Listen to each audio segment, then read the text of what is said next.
नमस्कार किसान भाइयों और बहनों, मैं अपराजिता स्वागत करती हूं आप सभी दर्शकों का खबरें खेती की के इस विशेष अंक में।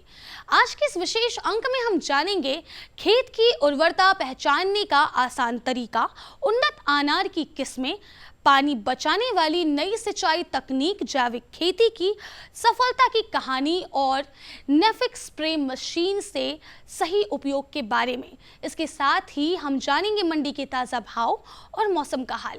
तो आइए सबसे पहले जानते हैं आज की मुख्य खबरें। उन्नत अनार की किस्मों से बढ़ाएं अपनी आमदनी, जड़ तक सीधे पानी पहुंचाने वाली नई सिंचाई तकनीक, जैविक खेती को अपनाने से हो रही किसानों की दोगुनी आय, नेफिक स्प्रे मशीन के सही उपयोग की जानकारी प्राप्त करें। किसान भाइयों, क्या आप जानते हैं कि आपका खेत फसल उत्पादन के लिए कितना उपयुक्त है? इसकी पहचान पक्षियों से भी की जा सकती है। खेत की जुताई के बाद यदि कौवा, चिड़िया या बगुला आपके खेत में दिखाई दे तो समझिए आपकी मिट्टी जीवित और उपजाऊ है। ऐसे खेतों में केचुए और अन्य लाभदायक जीव मौजूद होते हैं जो मिट्टी में जैविक कार्बन और नमी बनाए रखते हैं। पक्षियों की बीट प्राकृतिक रूप से नाइट्रोजन, फास्फोरस और पोटास उपलब्ध कराती है, जिससे मिट्टी की उर्वरता बढ़ती है। ऐसी मिट्टी में पानी भी अधिक समय तक रुकता है और सिंचाई की आवश्यकता कम पड़ती है। यदि आपके खेत में पक्षी नियमित रूप से आते हैं तो अनावश्यक रासायनिक दवाइयों के प्रयोग से बचें। यदि आप अनार की खेती शुरू करने की योजना बना रहे हैं तो उन्नत किस्मों का चयन अधिक लाभ दिला सकता है। मीठे दाने, गहरे लाल रंग और कम छिलके वाली किस्मों की बाजार में अधिक मांग रहती है। भगवा, सिंदूर, गणेश, मृदुला, आरका ज्योति, आरका, निकिता और रूबी जैसी उन्नत किस्में बेहतर उत्पादन और अच्छी कीमत के लिए जानी जाती है। किसान भाइयों, गर्मी के मौसम में पौधों को बचाने और पानी की बचत के लिए वैज्ञानिकों ने एक सरल तकनीक विकसित की है। इसमें खेत में बोर बनाकर इसमें उपजाऊ मिट्टी भरी जाती है और उसी में पौधा लगाया जाता है। पौधे की जड़ के पास बांस या पाइप की एक नली लगा दी जाती है जिससे पानी सीधे जड़ तक पहुंचाया जाता है। इस तकनीक से पौधों को लगातार नमी मिलती रहती है, फफूंद और बीमारियों का खतरा कम होता है और खरपतवार भी कम उगते हैं। कृषि वैज्ञानिकों के अनुसार इस विधि से 50 से 70% तक पानी की बचत की जा सकती है और पौधों की बढ़वार भी बेहतर होती है। वैशाली जिले के प्रगतिशील किसान मिथिलेश ठाकुर ने रासायनिक खेती छोड़कर जैविक खेती अपनाई और आज उनकी आमदनी पहले से दोगुनी हो गई है। उन्होंने गोबर की खाद, जीवामृत, नीम आधारित जैविक दवाओं और फसल चक्र जैसी तकनीकों को अपनाया।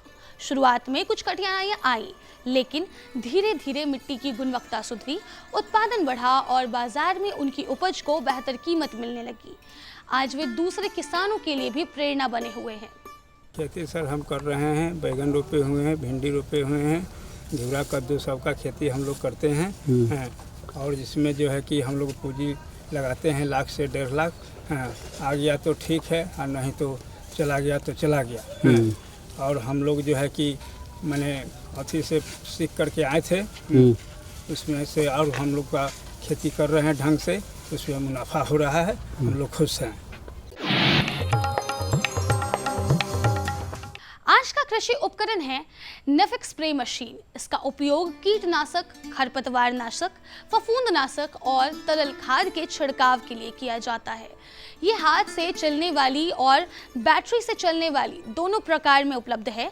दवा का घोल पहले अलग बाल्टी में तैयार करें और छान कर ही टंकी में भरें ताकि नोजल जाम ना हो। स्प्रे करते समय नोजल को फसल से लगभग 1 से 1.5 फीट की दूरी पर रखें। सुबह 6 से 10 बजे या शाम 4 से 6 बजे के बीच छिड़काव करें तथा हवा की दिशा का ध्यान रखें। आइए अब चलते हैं पटना अनाज मंडी, जहां गेहूं और चावल के आज के ताजा बाजार भाव कुछ इस प्रकार है। लोकल गेहूं 2,800 रुपए प्रति क्विंटल, सरबती गेहूं 3,800 रुपए प्रति क्विंटल, एमपी गेहूं 4,000 रुपये प्रति क्विंटल, उसना चावल 3,500 रुपये प्रति क्विंटल, सोनम चावल 6,000 रुपये प्रति क्विंटल, सुपर चावल 5,000 रुपये प्रति क्विंटल, अरवा सुपर बासमती चावल 14,500 रुपये प्रति क्विंटल। आज पटना और आसपास के क्षेत्रों में अगले 24 घंटे के दौरान हल्की से मध्यम बारिश की संभावना है। अधिकतम तापमान 31 डिग्री सेल्सियस और न्यूनतम तापमान 26 डिग्री सेल्सियस रहने का अनुमान है। हवा की गति 10 से 15 किलोमीटर प्रति घंटा रह सकती है। किसानों को सलाह है कि जल भराव से बचाव की व्यवस्था रखें, मौसम को देखते हुए दवा का छिड़काव करें और खेतों में नमी का संतुलन बनाए रखें। तो ये थी आज की प्रमुख खेतीबाड़ी से जुड़ी खबरें, मंडियों के ताज़ा भाव और मौसम का पूर्वानुमान। साथ ही हमने जानी कुछ नई तकनीकें और मशीनें जिनसे खेती और पशुपालन को और अधिक सशक्त और लाभकारी बनाया जा सकता है। और हाँ, हमें मिली एक किसान की प्रेरणादायक सफलता की कहानी भी, जिसने साबित किया कि परंपरागत खेती भी अगर सही तरीके से की जाए तो बेहतर मुनाफा और पहचान दोनों मिल सकते हैं। अब समय है हमारे अगले सेगमेंट का, जिसमें हम जुड़ेंगे एक और महत्वपूर्ण जानकारी के साथ। यह विषय न सिर्फ खेती किसानी से जुड़े लोगों के लिए महत्वपूर्ण है, बल्कि इससे जुड़ी बातें आने वाले समय में नए अवसरों के द्वार भी खोल सकती है। तो आइए विस्तार से समझते हैं इस विषय को हमारे विशेषज्ञ के माध्यम से। नमस्कार किसान भाइयों और बहनों, आर्थिक समृद्धि के उद्देश्य को समर्पित डीडी बिहार के पॉपुलर कार्यक्रम कृषि दर्शन में आप सभी दर्शकों का हार्दिक स्वागत है। वैज्ञानिक तरीके से पौध प्रबंधन, ये सुनने में बहुत नया टर्म लग रहा है, तो इसी विषय पर चर्चा करने के लिए आज हमारे साथ मौजूद हैं हाजीपुर वैशाली के प्रगतिशील किसान रामवीर कुमार चौधरी जी। तो सर, सबसे पहले आपका बहुत बहुत स्वागत है। जी नमस्कार। तो पहले हमारे किसान भाइयों को ये बताइए कि वैज्ञानिक तरीके से पौधरोपण होता क्या है और इसकी क्या महत्ता है बिहार के परिप्रेक्ष्य में। पौध प्रबंधन जो है कि एक ऐसा नाम है जो कि लोग टेक्निकल नाम से है, इसके लोग को जाना भी जरूरी है। ऐसे पौधा से पौधा का प्रबंधन करना एक अजीब होता है, लेकिन वो आसानी से भी किसान भाई आसानी से कर सकते हैं। जैसे कि हम लोग प्रबंधन करना यानी कि बीज से भी हम लोग पौधा का प्रबंधन कर सकते हैं, और साथ ही साथ जो मदर प्लांट पौधे होते हैं उससे भी हम लोग प्रबंधन करते हैं। तो इसमें होता क्या है कि जो बीज के जो प्रबंधन है तो वो जो है कि हम लोग अच्छी गुणवत्ता को जो बीज लाते हैं, या आपको सब्जी का बीज हो, या आपको किसी मतलब औषधीय पौधे का बीज हो, या आपको फलदार पौधे का बीज हो, उससे हम लोग को अच्छी तरह से खेतों में लगाते हैं और उसको अच्छा से विकास करा करके अच्छा से प्रबंधन करके और उस पौधे को डेवलप करते हैं। जब पौधे आपको विकासशील पौधा हो जाता है तो उसको एक जगह से निकाल करके दूसरी जगह ट्रांसप्लांट करते हैं, ताकि पौधा सुरक्षित बच जाए और अच्छा से अच्छा कहीं भी खेतों में लगाया जाए, कहीं किसानों को दिया जाए, या कहीं एक दूसरे जगह पे ट्रांसपोर्ट करना हो तो आसानी से हो सके। इसलिए उसको समय अनुकूल उसको मतलब उसको पलटी किया जाता है, पौधा का पौधा निकाल करके और उसके एक दूसरे स्थान पे लगाया जाता है। और दूसरी बात ये होती है किसान भाइयों कि बीज के अलावा जो है कि बहुत तरह के पौधे में हम लोग प्रबंधन करते हैं। जैसे कि आप लोग के पास बहुत से मदर प्लांट होता है, बहुत से पेड़ पौधे लगे हुए हैं, जैसे आपको नींबू का पौधे हैं, लीची का पौधे हैं, आम के पौधे हैं। इस तरह लीजिए आपको तरह तरह के विभिन्न प्रकार के जो पौधे जो है कि फलदार पौधे हैं या सजावटी पौधे हैं, उसको भी हम लोग प्रबंधन करते हैं। तो उसका सिस्टम है कि ये पहले जो है कि पौधा को देखेंगे कितना पौधा स्वस्थ है और किसके अनुकूल है। यदि पौधा अच्छी वैरायटी का जो है कि प्रजाति का जो है कि यदि आम का हो या अमरूद का हो और उसका गुणवत्तापूर्ण पौधा हो और स्वस्थ हो, तभी उसको प्रबंधन करने का काम करेंगे। यानी कि उसमें प्रबंधन में आता है हम लोग का कि गुटी बनाना, ग्राफ्टिंग करना, इस तरह से अनेक तरह का उसका विकल्प है। पौधे को बनाने का अलग अलग टेक्निक है, उसको आसानी से किसान भाई बना सकते हैं। लेकिन ख़ास बात ये होती है किसान भाइयों के लिए कि ये जो मौसम जो है कि अभी आने वाला मौसम है, अभी चल भी रही है, मुख्य समय होता है, और साथ ही इसको पौधा उगाने का भी मुख्य समय होता है। तो उसमें पौधा जो उगाना है हम लोग का, तो पौधा उगाने के लिए सर्वप्रथम देखेंगे मौसम अनुकूल है तो उसको पौधे को अच्छी तरह से पहले तो दवा से स्प्रे कर देंगे ताकि किसी भी कीट व्याधि हो तो वो उसमें से हट जाए। हटने के बाद उसमें जो मदर प्लांट पौधे होते हैं तो उसको मुख्य शाखा को जो है, मुख्य शाखा जो कि नया ब्रांचिंग पौधे होते हैं, उससे पौधा का ग्राफ्टिंग किया जाता है। तो ग्राफ्टिंग करने का एक तरीका भी अलग अलग है, उसको भी मैंने अच्छी विस्तार से मैं बताऊंगा आपको और अच्छा से उसको आगे ले चलूँगा ताकि आप लोग आज इस पौधे को आसानी से बना पाएंगे। तो सर, जैसा कि आपने बताया कि अलग अलग टेक्निक्स होती हैं जिससे वैज्ञानिक तरीके से हम पौध प्रबंधन कर सकते हैं, तो क्या है वो अलग अलग टेक्निक्स जिससे हमारे जो किसान भाई हैं वो अलग अलग टेक्निक को यूज़ करके वैज्ञानिक तरीके से पौध प्रबंधन कर पाएंगे? जी किसान भाइयों, जो अभी जो टेक्निक जो बताना है कि जो पौध प्रबंधन कैसे होगा, उसका ग्राफ्टिंग गुट्टी कैसे होगा, उसका मुख्य समय जो है कि अभी चल रहा है। उसको इस समय हम लोग को पौधा को अच्छी तरह से पौधा को देखेंगे, जो स्वस्थ पौधे हैं उसको जो है कि गुटी बनाने के काम को पहले हम लोग विस्तार से लेते हैं। जो गुटी बनाने का जो सिस्टम है, जो कि मुख्य शाखा जो होती है, जो नया शाखा होती है, 1 साल के अंदर का शाखा होता है, वो भी पेंसिल का आकार का मोटा उसका शाखा हो और कम से कम 1.5 फीट का पौधा जो गुटी बनाना है उसको 1.5 फीट का कम से कम होना चाहिए। उसमें मैंने पहले उसको रिंग कटिंग करते हैं, उसको ऊपर का छिलका को हटाते हैं। छिलका हटाने के बाद उसको 1 सप्ताह उसको ऐसे भी छोड़ देते हैं धूप लगने के लिए, ताकि उसमें रूट का जो भाग होता है, रूट बनने का जो तरीका होता है, टेक्निक होता है उसमें पौधे को, वो आसानी से वो उसका गांठ हल्का सूखेगा। सूखने के बाद वो आसानी से रूट निकलना चालू होता है। तो पहले जो गुटी को छिलाई करते हैं तो जो पेंसिल का आकार का जो शाखा जो बता रहे हैं उसमें 1.5 इंच का आकार में ऊपर का छिला को हटा देंगे। जो ऊपर का छिलका जो भी होता है हटाते हैं। हटाने के बाद उसके बाद हम लोग 1 सप्ताह के अंदर और मिट्टी जो है, मिट्टी, जैविक खाद और कोई भी आपका कीटनाशक होता है जो कि आपको कीट व्याधि वाले जो भी मिट्टी हो उसमें नष्ट हो जाए, चींटी वगैरह नष्ट हो जाए, उसमें कीटनाशक दवा का भी उपयोग करते हैं।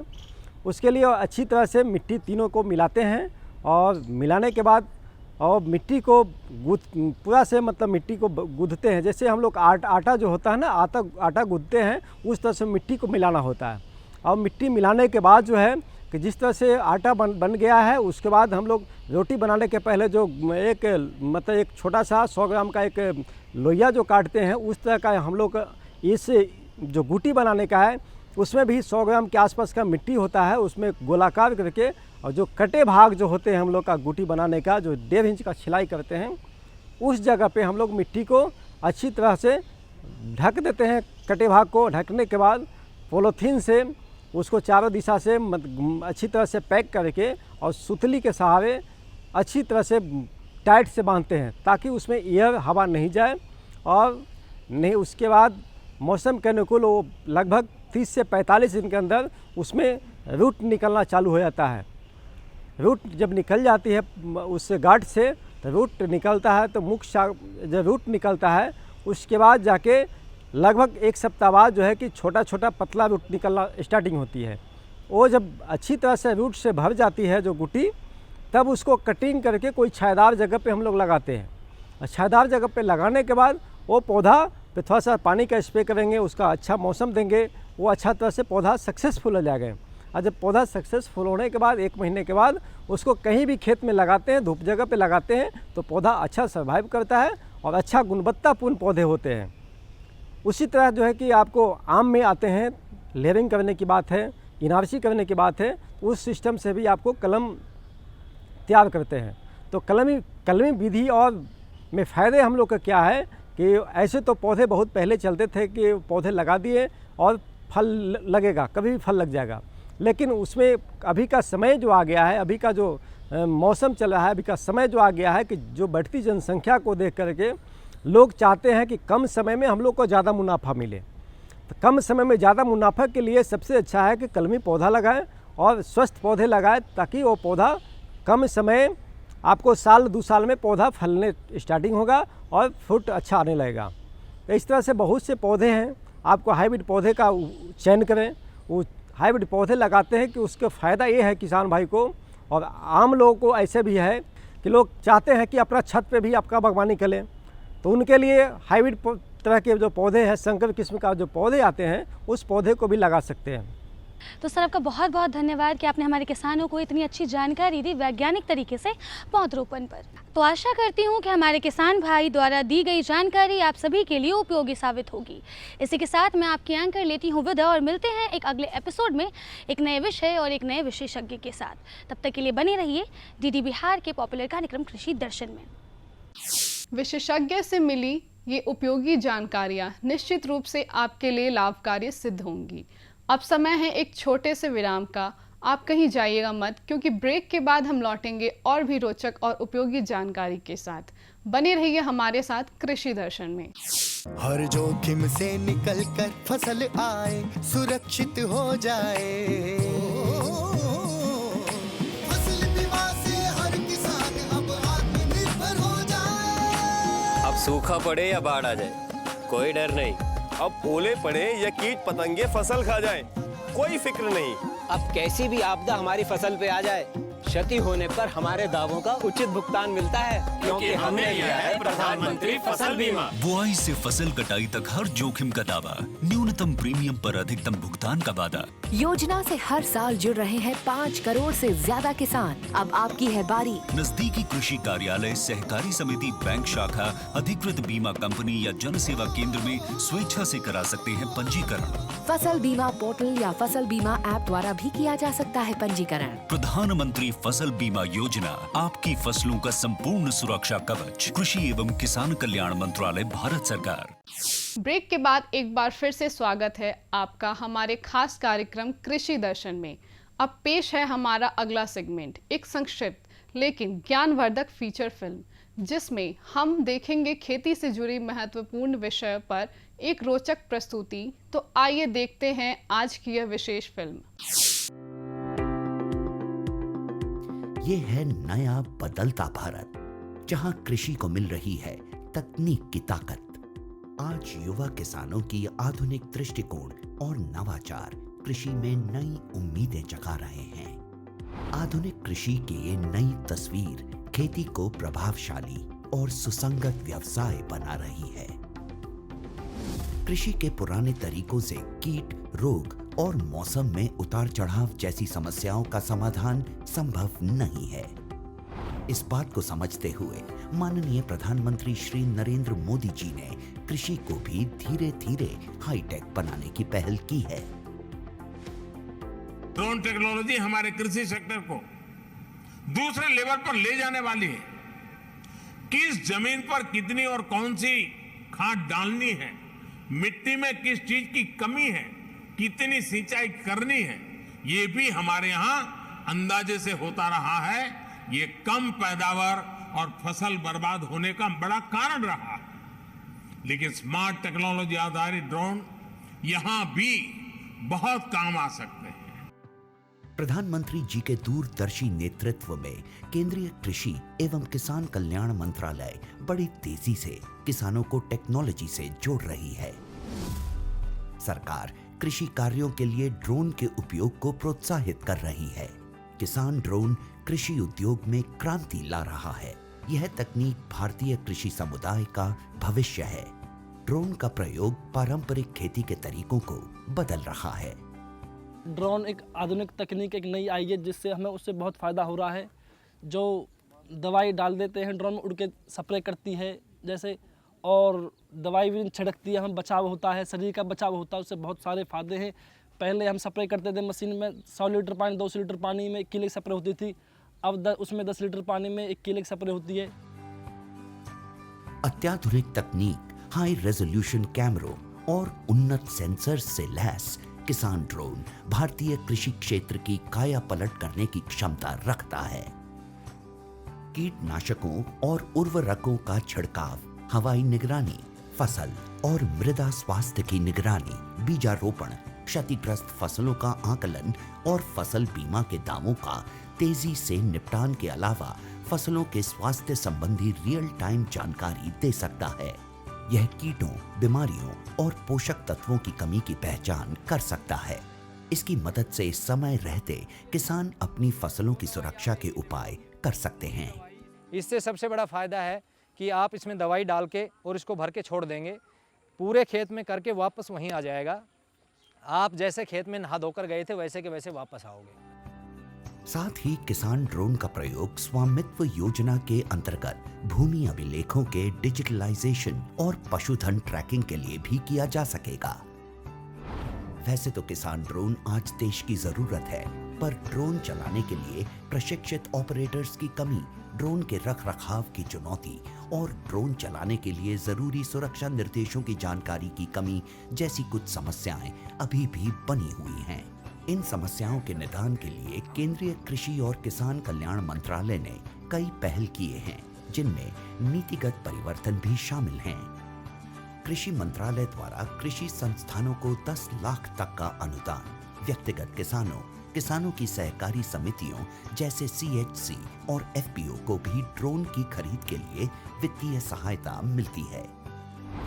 किसानों के खेतों में ड्रोन के लिए फार्म मशीनरी प्रशिक्षण और परीक्षण संस्थानों FMTTI, भारतीय कृषि अनुसंधान परिषद ICAR संस्थानों, कृषि विज्ञान केंद्रों तथा राज्य कृषि विश्वविद्यालयों को कृषि यंत्रीकरण उप मिशन के तहत आकस्मिक व्यय के साथ ड्रोन लागत की 100% दर पर वित्तीय सहायता प्रदान की जाती है। वित्तीय सहायता और अनुदान प्रदान करने के अलावा ड्रोन फैसिलिटेशन सेंटर का विकास भी किया जा रहा है। कुशल ड्रोन ऑपरेटर्स की कमी को पूरा करने के लिए प्रशिक्षण कार्यक्रम चलाए जा रहे हैं। प्रशिक्षित किसानों की DGCA द्वारा सभी जरूरी औपचारिकताएं प्रशिक्षण केंद्रों में ही पूरी कर ली जाएं, यह भी सुनिश्चित किया जा रहा है। ड्रोन प्रौद्योगिकियों के अनूठे लाभों को ध्यान में रखते हुए मंत्रालय ने ड्रोन के जरिए 10 तरह के फसलों पर कीटनाशक के छिड़काव हेतु मानव संचालन प्रक्रिया SOP जारी किए हैं। आधुनिक कृषि उद्योग एक महत्वपूर्ण मोड़ पर है।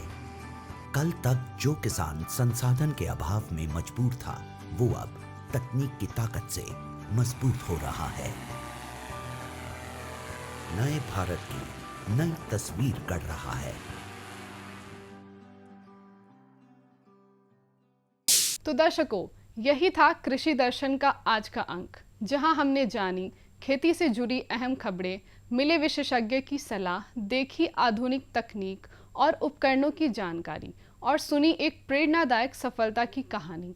हमें पूर्ण विश्वास है कि यह कार्यक्रम आपके लिए उपयोगी और जानकारीपूर्ण रहा होगा।